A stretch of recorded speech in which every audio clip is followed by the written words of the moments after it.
Salve pessoal, seja muito bem-vindo aqui ao nosso canal Latitude 10, eu sou o professor Luciano.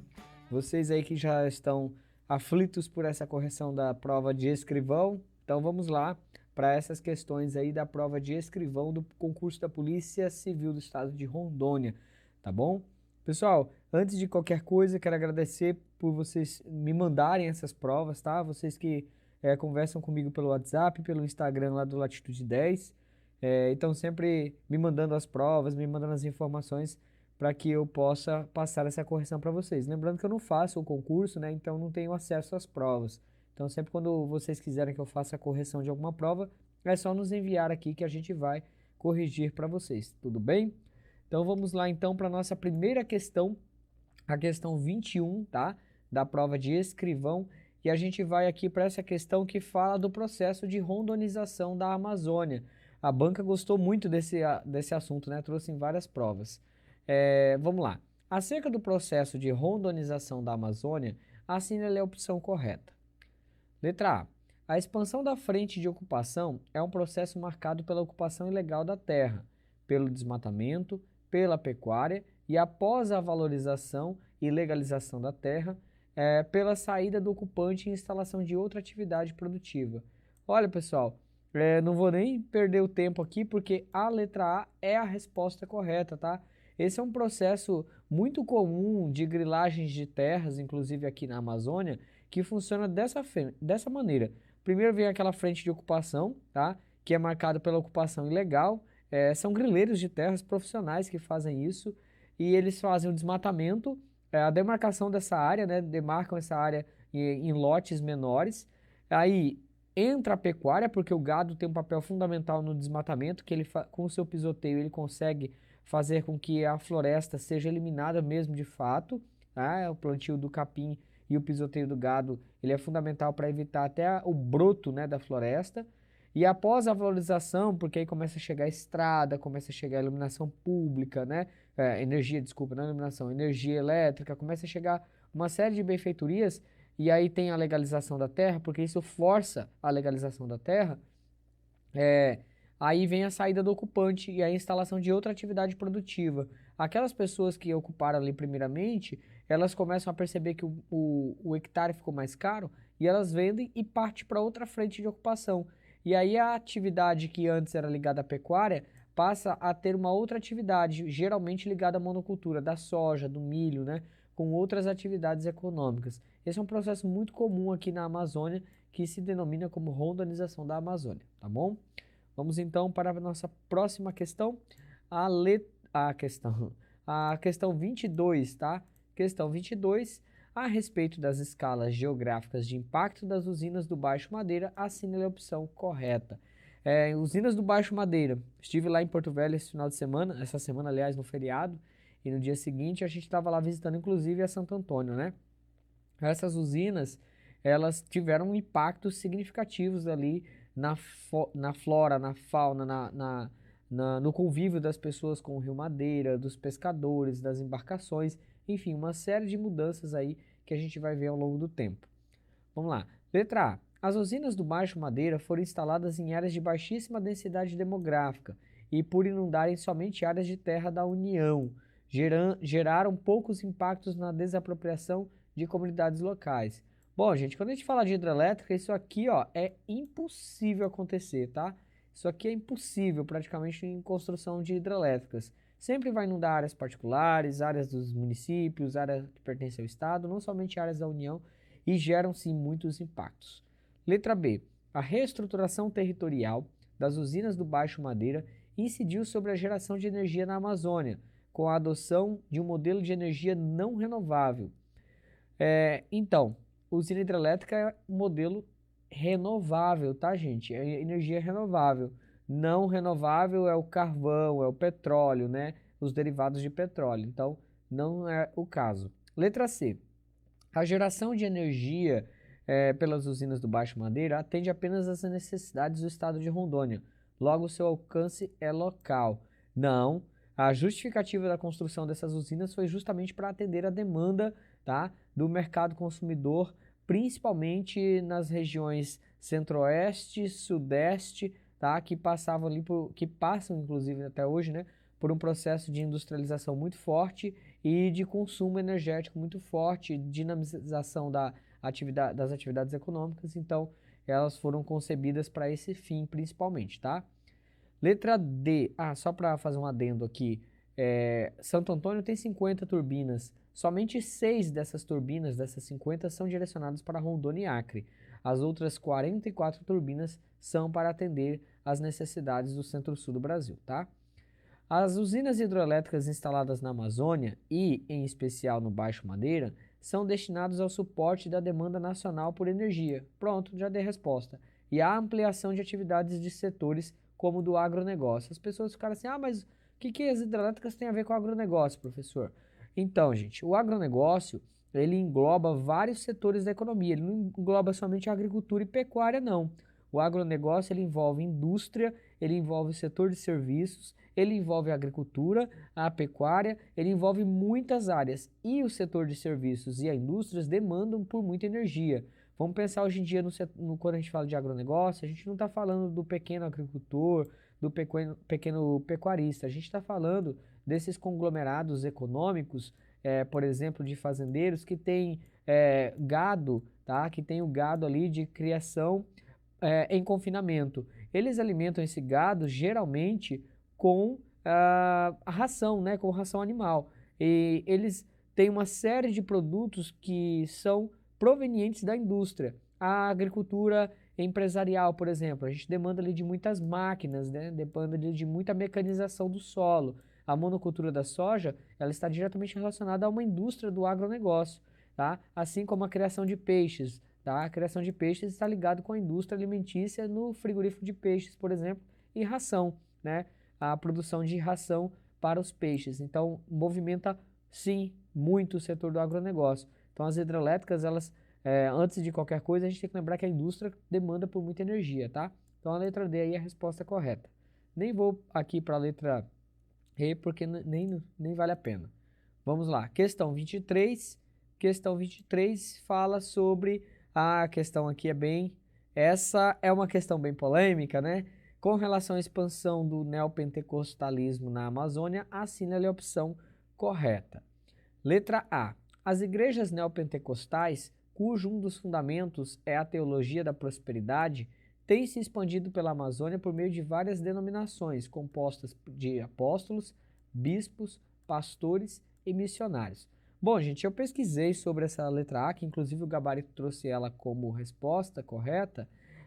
E aqui, ó, essa aqui, ó, compostas por apóstolos, bispos, pastores e missionários. Essa questão aqui, a gente tem sim nas denominações neopentecostais essa estrutura, mas ela tem uma característica muito marcante nessas religiões neopentecostais aqui na Amazônia, que elas são compostas por leigos, por pessoas, por uma capilaridade muito grande. Então, nem sempre nós vamos encontrar uma hierarquia desse tipo aqui nessas religiões. Não é a característica principal dessas religiões, tá? Então, a que a banca trouxe aí, a letra A, ela está errada, tá? A letra A está errada. Aí a letra B. A teologia da libertação enfatizada pelo movimento neopentecostal. Bom, pessoal, a teologia da libertação é um movimento social da Igreja Católica, né? Que liga as questões sociais a religião. Isso é muito forte dentro da Igreja Católica, não é o caso. Aí aqui a letra C também fala de teoria da libertação, tá? Que não é o caso. A letra D. A atuação das igrejas neopentecostais na Amazônia tem se concentrado nas comunidades de base, onde, utilizando-se de uma estratégia de interiorização de suas atividades, e essas igrejas buscam conquistar os fiéis a partir do contato direto com eles, em seus lugares de vivência. A letra D aqui, ó, é a resposta correta. Essas neopentecostais, elas têm uma ligação muito forte, inclusive, com aquelas, a gente vai ver aquelas igrejas em células, né? Células familiares, em núcleos de lugares de vivência das pessoas, o contato direto, tá? Contato direto com essas pessoas. Então, a letra D aí é a resposta correta, tá? É a resposta correta desta questão, tudo bem? Aí essa cabe recurso, tá, gente? Essa daí vocês podem entrar com recurso à vontade, tá? Acredito que seja a única, inclusive. Se você está aqui procurando recursos nas outras, vamos ver lá, mas acredito que essa seja a única. Questão 24. Questão 24, no Brasil por volta dos anos 1860, Império, as áreas iniciais de produção da borracha encontravam-se esgotadas pela exploração predatória. Ó, intensificou-se então a migração em busca dos seringais nativos do Madeira. Porém, essa ocupação não passou com sucesso até o último quartel do século, do ponto médio daquele rio. Bom, aqui a gente está falando em 1860, quando começa a explorar o látex na região ali de Belém, tá? Na região de Belém, onde eles utilizavam uma técnica em que eles estrangulavam, tá? Era a técnica do arroxo, onde eles estrangulavam a árvore e até a morte dela. Depois que eles passaram a utilizar aquela técnica de riscar, né, o tronco da árvore para não matar a árvore e colher o látex ali em maior quantidade por mais tempo, né, de uma forma mais sustentável. Considerando o texto apresentado, assine a opção correta a respeito da mão de obra nos seringais do Alto Madeira. Vamos lá. O mercado de trabalho nos seringais em Rondônia impulsionou um ciclo de desenvolvimento no antigo território, com a criação de cidades, portos, ferrovias e, posteriormente, com o desenvolvimento da indústria de transformação local. Olha, pessoal, nós tivemos sim a criação de cidades como Porto Velho e Guajará-Mirim, nós tivemos portos ali para embarcações pequenas, né? Portos bem, vamos dizer assim, uma infraestrutura muito ruim, mas tivemos. Ferrovias, nós tivemos a Madeira Mamoré, mas só ferrovia, não ferrovias. E, posteriormente, o desenvolvimento da indústria de transformação? Não, nós não tivemos, nem até hoje a gente tem uma indústria de transformação aqui no nosso estado que seja aí de grande valor, tá? Letra B. A expansão dos seringais em Rondônia exigiu a importação de mão de obra de outras regiões brasileiras, como o Nordeste e o Sudeste, devido ao fato de tais trabalhadores estarem acostumados ao trabalho disciplinado, fundado nas relações capitalistas mediadas pelo salário. Se você estudou o ciclo da borracha com a gente, você sabe que não era pelo salário, né? Havia aí uma série de situações na questão aí do trabalho dentro do seringal. O trabalho estava acunhado ali, ele acontecia naquele sistema de barracão, o sistema de aviamento, tá? Era o sistema de aviamento e não propriamente pelo salário, ok? E os trabalhadores do Sudeste não foram grande quantidade que vieram para cá, foi mais o Nordeste, tá, gente? Mais o Nordeste. Letra C. A expansão dos seringais na segunda metade do século XIX baseou-se no sistema capitalista com trabalhadores livres, uma vez que não havia mais relações escravistas de produção no Brasil. Gente, existem relações de escravistas de produção no Brasil até hoje, tá? É o trabalho análogo à escravidão. A gente encontra isso acontecendo até a atualidade. Letra D. O trabalho intenso e extenuante, as relações de dependência e isolamento fizeram com que os seringueiros abandonassem os cultivos de subsistência, aumentando, assim, suas dívidas com os donos dos seringais, o que resultou em um processo de intensa exploração da mão de obra. Olha, a gente tem essa situação, tá? Bem forte dentro da Amazônia, na produção do látex, no período áureo da borracha, em que o seringueiro ele era até proibido, inclusive, de produzir alimentos, tá? Muitos seringalistas proibiam os seringueiros de produzirem alimentos, para que ele continuasse ali dependente, escravo de si mesmo, inclusive é esse termo, escravo de si mesmo, para ter os seus mantimentos ali aviados, né, pelo barracão, pelo sistema de barracão. Então a letra D aí é a resposta, tá? É a resposta correta. Vamos lá então para a questão 25, tá? Questão 25, questão 25 fala da questão do aumento expressivo da população mundial, está em curso uma série de atividades que geram e geram efeitos irreversíveis no meio ambiente. Aqui fala da relação homem-natureza, como as alterações nos fluxos biogeoquímicos do nitrogênio e do fósforo. Bom, esses são elementos, né, da natureza. E a perda da biodiversidade. Entre as modificações no ambiente decorrentes da intervenção humana, destacam-se especificamente os tecnógenos. O que são tecnógenos, professor? Bom, quando a gente estuda lá o antropoceno, tecnógenos são alterações causadas pelo homem em estruturas físicas geomorfológicas e geológicas, tá? Geomorfológicas são as formas do nosso relevo e geológicas são as nossas rochas, né? As nossas estruturas rochosas aí, a estrutura do nosso planeta. Que são modificações antrópicas dos meios aqui, ó, geológico e geomorfológico, tá? Aí vamos lá. Tendo como referência o texto precedente, assine ali a opção correta acerca dos tecnógenos e de sua participação nas mudanças climáticas na Amazônia. Na Amazônia, tá? Bom, letra A. O Antropoceno é uma era geológica, o período da história natural do planeta que corresponde ao surgimento do conceito de desenvolvimento sustentável. Então, gente, o Antropoceno é o contrário disso praticamente, tá? Letra B. A mineração na Amazônia dá-se de forma artesanal e em pequena escala. Bom, nós temos mineração na Amazônia de todos os tipos e ela não é em pequena escala, tá? E não tem baixo índice de antropização. Mineração é uma atividade muito danosa ao meio ambiente. Letra C. As mudanças e transformações ambientais e climáticas pelo qual o planeta passa na contemporaneidade independem da sociedade. E letra D. As mudanças climáticas são incorporadas às sociedades e a partir da capacidade de adaptação, não tendo efeito sobre as populações. Nossa, gente, tem muito efeito, né? Sobre as populações. Essa aqui também está errada, tá? Independem da sociedade. As mudanças climáticas é justamente por causa das nossas interferências. E letra E, a construção de barragens do desmatamento, as atividades mineradoras, entre outras ações humanas, são exemplos de tecnógenos. Exatamente, está aqui no enunciado, ó. São modificações antrópicas dos meios geológicos. Falo muito nas minhas aulas aqui no canal, o que é antropismo, o que é antropização, o que são ações antrópicas, né? Esse processo de antropização, que é essa ação humana no espaço, no ambiente. Então a letra E aí é a resposta correta dessa questão. Não é uma questão polêmica, é uma questão bem elaborada, tá? Então a gente não vai ter nenhum tipo de situação. Questão 26. Fala lá do Forte Príncipe da Beira e a rodovia BR-364, dois grandes marcos aí na história de ocupação na nossa região. O Forte Príncipe da Beira e a rodovia BR-364 marcaram processos e períodos distintos da exploração, ocupação e colonização de Rondônia. A respeito desse tema e de assuntos correlacionados, assine a opção correta.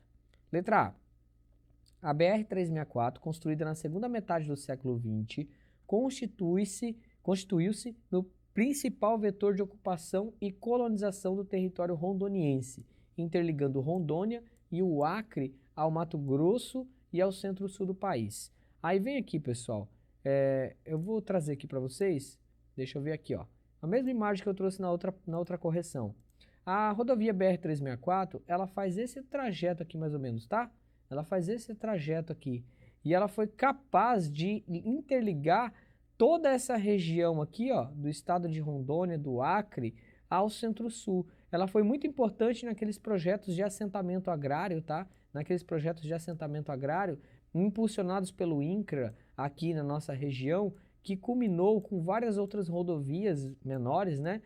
Num sistema de espinha de peixe, a BR-429 aqui, né? As outras rodovias menores, a 421 aqui em Ariquemes, etc. E essas rodovias, elas mostram para nós que as frentes de ocupação recente, da década de 60 para cá, elas foram justamente impulsionadas nesse eixo da BR-364. Então, quando a gente... deixa eu voltar aqui. Quando a gente volta aqui na questão, olha só, a letra A, tá? A letra A é a resposta correta. Ela foi construída na segunda metade do século XX, constituiu-se no principal vetor de ocupação e colonização do nosso território rondoniense, interligando Rondônia ao Acre e ao Mato Grosso e ao centro-sul do país. A letra A é a resposta correta. Aliás, essa prova trouxe duas questões, eu acho, se eu não me engano, sobre a BR-364. A gente vai ver mais uma ali para frente, tá? Questão 27. Questão 27, com relação aos aspectos gerais da história da geografia do estado de Rondônia, assine a opção correta. Letra A. A colonização de Rondônia é iniciada no século XVI, a partir da construção da cidade de Vila Bela da Santíssima Trindade e da Fortaleza Príncipe da Beira. Errado. Vila Bela da Santíssima Trindade e o Forte Príncipe da Beira são do século XVIII, não do século XVI. Tá? Já começa por aí. Letra B. O relevo de Rondônia é, em sua maioria, formado pela planície aluvial, amazônica, estando suas áreas mais elevadas situadas na fronteira com a Bolívia e nas serras do Tumucumaque e do Divisor. Isso aqui é lá na Venezuela, tá, gente? Isso aqui não é aqui, não tem nada a ver com a gente. E as nossas áreas de maior elevação, elas estão situadas na porção central do estado. E grande parte do nosso território não é constituído por planícies, tá? Por planície aluvial ou fluvial que seja, tá? Não é constituído por essas planícies, e sim por planaltos e depressões. Letra C. O Tratado de Tordesilhas, 1750, garantiu a posse do território de Rondônia para a coroa portuguesa. Não, o Tratado de Tordesilhas é de 1494 e ele não tem nada a ver com isso aqui. 1750 é o Tratado de Madrid, tá? Letra D. A cobertura vegetal de Rondônia é composta principalmente por florestas tropicais, embora apresente partes de cerrado e áreas de transição no sul do estado. Exatamente, se você assistiu nossa aula aqui sobre vegetação na região amazônica, aqui no estado de Rondônia, você viu lá a floresta ombrófila densa, a floresta ombrófila aberta, a floresta estacional semidecidual, que são tipos de vegetações, a floresta estacional semidecidual, de transição para o cerrado, e a gente encontra ela ali nos municípios de Pimenta Bueno, Vilhena, Colorado, tá? Esses municípios do Cone Sul de Rondônia, que ali é uma área de transição. Já a floresta ombrófila aberta, né, que nós encontramos em grande parte do nosso estado, é uma floresta tropical, assim como a floresta ombrófila densa, que também encontramos aqui no nosso estado. Então a letra D é a resposta correta. Nós temos manchas de cerrado, nós temos áreas de transição aqui na nossa região. E essas áreas de transição, inclusive, são as áreas hoje de expansão da monocultura da soja. Tudo bem? Continuando, questão 28, com um mapinha bem bonitinho. A resposta está no mapa dessa questão, tá? A resposta está no mapa. E a gente vê aqui, ó, o estado do Amazonas, o estado do Pará, Porto Velho e o estado de Rondônia, né? E aqui a gente tem, ó, a BR-364, nesse sentido, né, de sudeste para noroeste. E nós temos aqui o Rio Madeira, tá? O Rio Madeira do sentido de sudoeste para nordeste aqui na região amazônica. Bom, aí vem lá. A partir da figura anterior, que mostra a extensão da hidrovia do Rio Madeira, assine a opção correta a respeito da navegação nessa bacia hidrográfica. Aí vem. A navegação no Rio Guaporé foi interrompida pela construção das usinas hidrelétricas de Santo Antônio e Jirau. O Rio Guaporé, gente, ele nasce aqui no Mato Grosso, na Chapada dos Parecis, e ele percorre essa vasta área aqui no nosso sul e oeste, né, parte do oeste do estado de Rondônia. Então, ele não tem nada a ver com a construção aí das barragens nesse sentido. Ele não foi afetado nesse sentido, tá? A baixa profundidade do Rio Madeira impede a navegação de navios de grande calado, sendo possível apenas a navegação de barcos de pequeno porte. Gente, a navegação no Rio Madeira, aqui no Baixo Madeira, a gente tem balsas de grande, tá? De grande calado. Calado é aquela parte da embarcação que fica submersa na água, tá? Calado é aquilo. E nós temos, inclusive, as balsas graneleiras, as balsas que levam caminhões frigoríficos até Manaus, e elas têm uma capacidade enorme de cargas, tá? Nós temos grandes embarcações que transitam pelo Rio Madeira. Letra C. A hidrovia do Rio Madeira permite a comunicação de Rondônia com o estado do Amazonas, desaguando próximo à cidade de Santarém. A resposta está aqui no mapa. Santarém tá aqui, ó, gente. Santarém, ó. É Itacoatiara, tá? É a cidade de Itacoatiara, não é Santarém. Letra D. A hidrovia do Rio Madeira permite a navegação da foz no rio Amazonas até Porto Velho, com cerca de 1.056 quilômetros navegáveis. Se você assistiu minhas aulas aqui sobre bacias hidrográficas de Rondônia, você certamente acertou essa questão, porque é a letra D, a resposta correta. Nós temos aí um pouco mais de 1.000 quilômetros, tá, de hidrovia entre a cidade de Porto Velho e a região de Itacoatiara, no rio Amazonas, tá, na hidrovia do Madeira. Por que não temos para cá? Porque aqui era um trecho encachoeirado e porque aqui nós temos um barramento hidrelétrico na cidade de Porto Velho, ali cerca de 7 quilômetros do centro da cidade de Porto Velho, tá bom? Então a letra D é a resposta correta desta questão. Tudo bem? Continuando, questão 29. Questão 29, a gente vai lá falar sobre o seringal de novo, tá? O seringal compõe-se basicamente do barracão, local de residência do seringalista, aquele que tinha a posse do seringal, tá? Do armazém e do depósito de borracha, castanha, etc.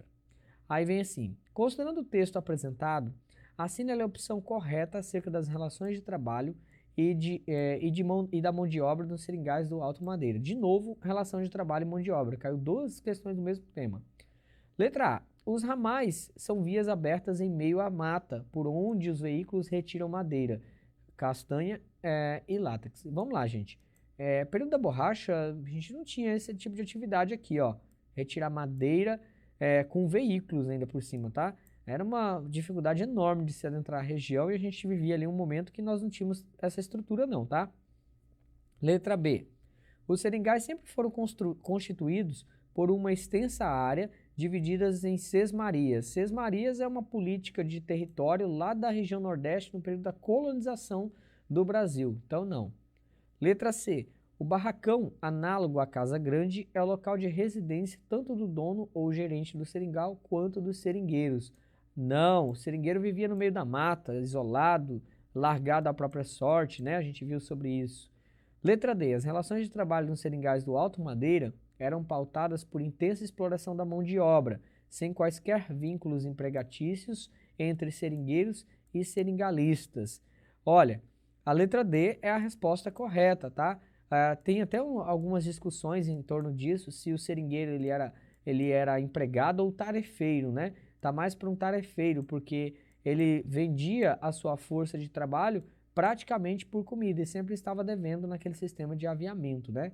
Então, a letra E fala que o armazém é o local de reunião dos seringueiros. Não, o armazém era o local onde se colocavam ali as pelas de borracha, era o local onde tinha ali, inclusive, os mantimentos para os seringais e outras ferramentas, etc, etc, etc. Não era para fins de cerimônias e outras coisas. Questão 30. Questão 30. A abertura da rodovia BR-364 em 1961 foi um marco na evolução política e administrativa e econômica de Rondônia.